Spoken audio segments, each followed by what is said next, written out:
And what is up, guys? Technical Tinkers here, checking in back in the 3D print operations. It's Sunday, October 13th. If you're unfamiliar or new to the channel, I'm a small business owner. I have a business nothing to do with 3D printing, so I'm interested in 3D printing. I'm trying to prove the concept here at home and do a little startup business, and that way I can then incorporate it into my warehouse because I'm already paying rent and employees and electricity and stuff like that. So follow along this journey, be sure to subscribe to the channel. So I have 4 Anycubic Cobra 2 Maxes, mainly because they're big, not because I like the quality, but I want to do big prints, and I got a couple bamboos. So what am I working on today? Over here I'm doing another version of the cable wrap sort of thing I showed in another couple videos. We'll take a look at that in a second. Also balls, because I've been trying to work on these organic chemistry molecule models, and was doing some test prints yesterday, but these balls just came out terrible.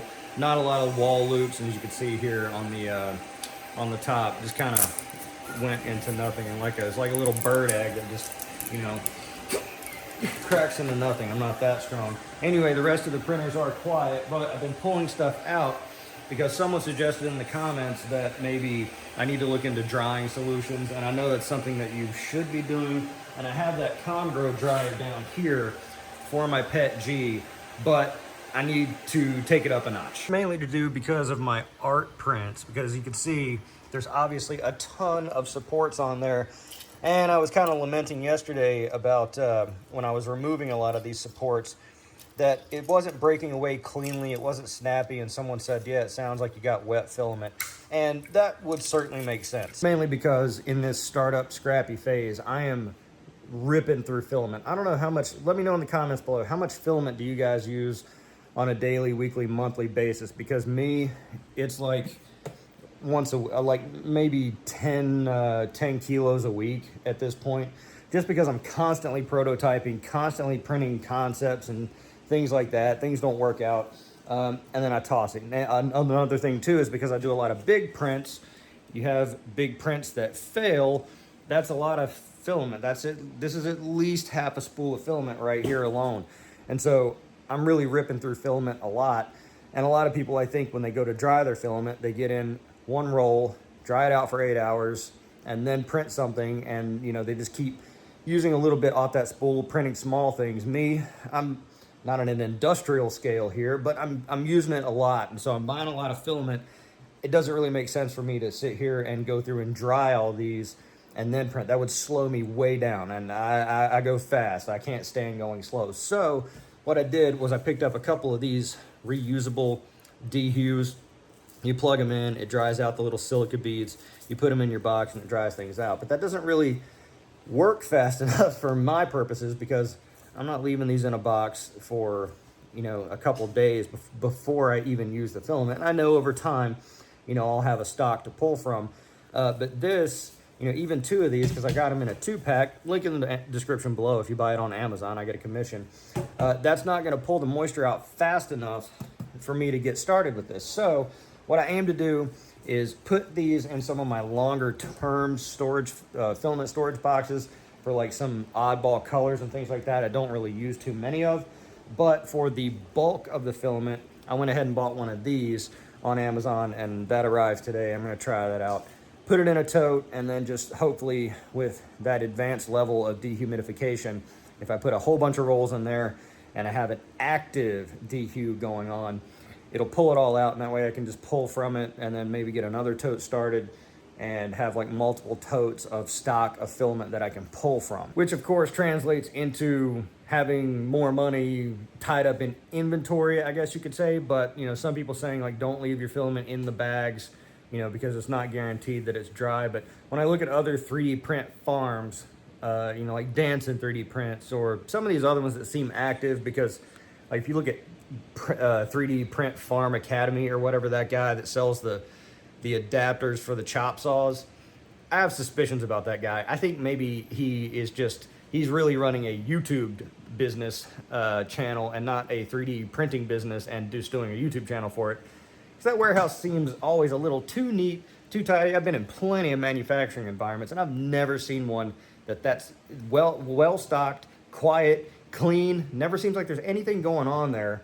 And how many people could really, you know, really need those adapter things? Anyway, that's off on a tangent. My point is when I look at those other 3D print channels where they're running active farms, you can see in the background, they're keeping all their inventory in the box, in the bag, as it came from the manufacturer. And I guess as it sits over time, the little desiccant pack that they put in there with it is drawing out a lot of that moisture. And so maybe when you get it fresh from the company that you order it from, you know, it's probably not been produced that long ago. And so it's possible that it does have extra humidity in the filament, and then just letting it sit in the bag over time, the desiccant pack pulls it out. But how much moisture can that little desiccant pack really pull out? I don't know. So it seems like good practice. It seems to be, you know, common knowledge. And so I'm going to go ahead and put in place a big, you know, kind of a big actively dehumidified storage tote environment for like a lot of my black filament, which is the main thing that I use, and see if that has a better effect moving forward. So stay tuned for updates on that in the coming days. But the most exciting thing for today is, ta-da, I did it. I printed a D20 Cube. It only took me 800 tries. So if you've been following along, you know that what I did is I took this big D20 Cube, and because I was concerned about failures, I cut it in half. And so that way, if it did fail, I wouldn't lose out. I would, you know, I'd kind of mitigate my damages. But the first one came out great. This is the first one that came out just fine, no issues whatsoever. And then this second one, the top half, if I can get it on here correctly, this top half took me like 5 attempts, and ultimately I think indeed it was the slicer settings. Again, thank you to all those who made the suggestion and kind of helped me through that process. Again, if you see something I'm doing wrong or stupid, let me know in the comments below, because I am wrong and stupid more often than I am right and smart. Anyway, this one came out great, and it matches up to boot. So that's kind of the thing. I was kind of worried like maybe there would be like a super visible seam, but this is coming together just fine. I mean, it's split perfectly at the middle, at the, you know, exact middle mark. I split it in the slicer and not in the not in like a CAD program, just to make sure it was like 1 for 1. But yeah, it came out pretty good. I will say though, I'm not totally happy about how the top came out. I put 6 layers on top to kind of offset, because there's not a lot of infill, and I knew that would kind of be an issue. Yeah, if I would have went for like 8 layers, I think it would have came out absolutely perfect. But you know, overall, considering the size and considering some of the other D20s I've seen, this one looks pretty good. Obviously I have to paint this, but it's just going to be like one uniform color. I don't know that there's any way to mask off this. I'm not going to fill the holes up with wax and then peel out the wax. I'm not doing that much work. But super happy that this finally came out, and considering how much I spent in filament to prototype this thing, I will probably recoup my costs on it. All I have to do for this is charge $9,000. Obviously that's a joke, but you know, again, with the markup on these big prints, you can kind of get away with it. And so it's like this risk reward thing. And you know, again, a lot of people don't do big 3D prints because of stuff like this, because of having, you know, big printers mean big problems. There's not a lot of big printers out there, and so it's a barrier to entry. And I've spoken about this before on the business side of sort of things. 3D printers, very low barriers to entry, super low. Any idiot can get into this, obviously. But within this realm, big 3D prints, you don't see a lot of people doing it. That's a barrier to entry, and that's what I want to look for, because the market for things that are this big is super saturated. It's going to be very hard to win, but the market for things that are this big or bigger is much more limited, because a lot of people don't have the space to do it. They don't have the patience. They don't want to put up, you know, the money for all this filament that could come out damaged, and it takes a long time. You need a lot of big 3D printers going if you're going to make consistent sales. So that's why really I'm interested in the big prints and the big art prints, or really anything that's printed big. So very happy that this came out. Probably glue it up today.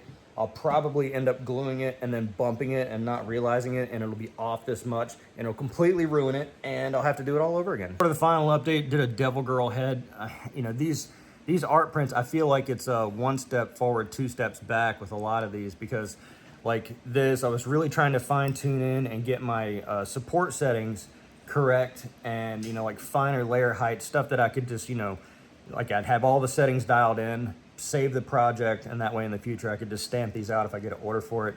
But it's like every time like the supports come off great, and then the next print, it's like these, you know, they're just not coming off. Additionally, my flushing volumes, here I was trying to pinch pennies, and that's why you don't try to pinch pennies. I'm finding that out, and I've said that a million times. Like, don't recycle filament, don't make your own filament. Filament's cheap. But I wasn't concerned about using filament as much as I was time. I was trying to reduce time on prints, and so I dialed my flushing volumes down, obviously too low, because you can see that that's supposed to be white, not pink. It pinked out right there because, you know, when it prints, it's printing her horns, and then it goes to the white, and then it ended up being pink. So I've got to increase my flushing volumes on that, figure out what's going on with these support settings, because it's just not snapping off enough. Perhaps I can illustrate. I don't know if this model will do it, because it was really the bamboo orange PLA that was presenting the most of the issue. But, you know, maybe if I try to peel some of these supports off, you can kind of get a sense for it. Maybe you can tell me whether or not indeed it's just wet filament that's doing it. So if I peel this off, it never really snaps. So the chin will maybe kind of be a good test. Now this is red on red, it might be hard to see, but it doesn't snap off, it just kind of peels. You see what I'm saying here? It's kind of like stuck on there, and this is with an increased Z height. This is with a Z height that is greater than the layer height, and you know, that was kind of the setting I was running with. If you think you can maybe suggest what I'm kind of doing wrong here, let me know in the comments below. I'm glad to post what my settings are, but it's just kind of this peeling it away. So like right here, the red that's stuck to the black, it should, you know, really kind of pop off, but it's, you know, if I kind of pry, because I don't want to damage the model, it's never really snappy. It's kind of gummy, sort of, which is odd to me, because when I see YouTube videos about how to check if your filament is wet, it's if it's snappy like spaghetti in its filament form, that means it's too wet. But if it's dry, it's bendy and malleable. And so I guess once it goes through the extruder, the reverse is true. You know, it's snappy if it's dry, and it's gummy if it's wet. But how does that wetness survive through the extrusion process? It just gets baked in, I suppose. I don't know, maybe you do. Let me know in the comments below. But this, sadly, again, another 20-hour print down the hole, and it's looking like my other devil girl probably will make a similar issue, because 44 hours left on this. It's been going for about 12, and these are with the new support settings.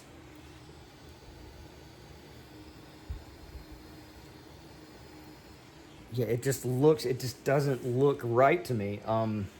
You know, I'm inclined to stop the print and then test to see if the supports snap off, to save that filament, save that time, and then I could get a new print started. But it's like, well, just let it run and take the chance that it's perfect. Really kind of frustrating getting these settings dialed in, but hopefully once I do get them dialed in, it'll be a repeatable process, which will help me scale, you know, in the future, so it's not something I have to worry about. Do the work now, so you don't have to do the work later, and it works quick. That's the 3D update for today. Let me know what you think in the comments below. Again, thank you to all the suggestions. Thank you to all the new people subscribing. If you want to follow along in this process, be sure to subscribe to the channel and like the video for more content like this. I'm The Technicals. See you next time.